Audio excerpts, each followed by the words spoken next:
Hey everybody, it's Rob from The Rant, and I'm bringing you another 5-minute review. Now, before I jump into this one, I'd like to just state that I am kind of breaking one of my rules this time. I haven't finished the game I'm about to review.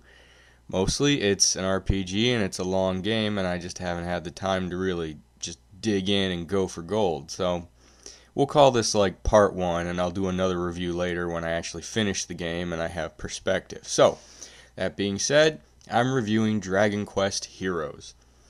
Now, for those of you who are unfamiliar with Dragon Quest, it is a long-running RPG game which, believe it or not, is more popular in Japan than Final Fantasy is here in America. Kind of kooky, right?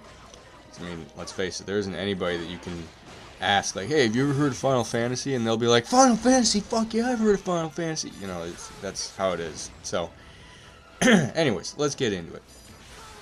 In the past, the RPGs in the Dragon Quest series were turn-based. You know, the old-school style. A battle would start. You'd have a menu with selections for attacks and magic, things like that on there. The last one that they did like that I'm aware of, anyways, was back in like 2005. It was Dragon Quest 8 on the PS2.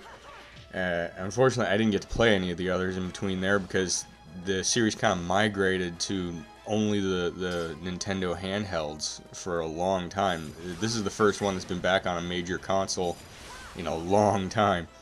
And it has evolved. Now it is 100% like real-time action-based RPG. So you run around, you have a combo system. Everything just pops up on the field and you take it down. You know, your magic now is just you hold down R2 and a little wheel comes up and it says, alright, press triangle to do your crazy lightning bolt attack. So the game has basically gone the exact way that everything else has, and it's adjusted for the times so that nobody has to have patience. I don't know.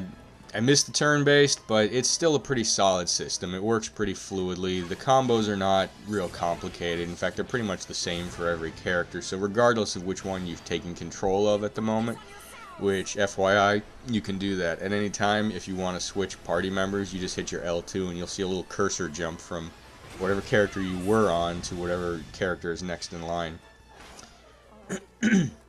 Okay, so the flow of the game has changed a little bit, though. Before, it used to be a giant exploration open field map that you would run around on, right? Like you'd have to find your way to the next town or something like that, which was awesome.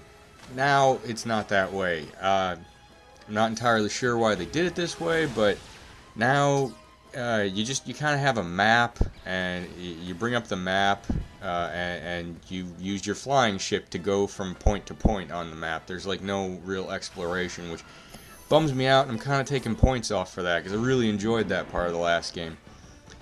And also, now, whenever you click on one of the points on the map, you don't just go there. You have to select, quote-unquote, challenges, and there are some that are just marked as free.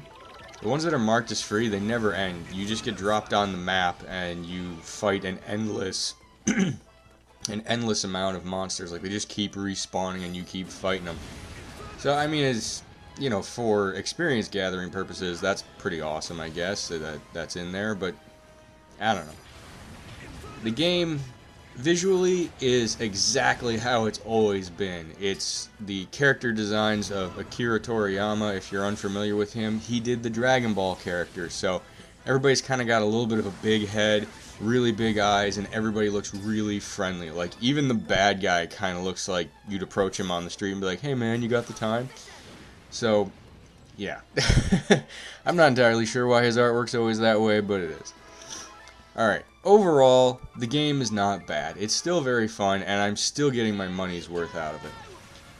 That being said, there is one thing that's pissing me off.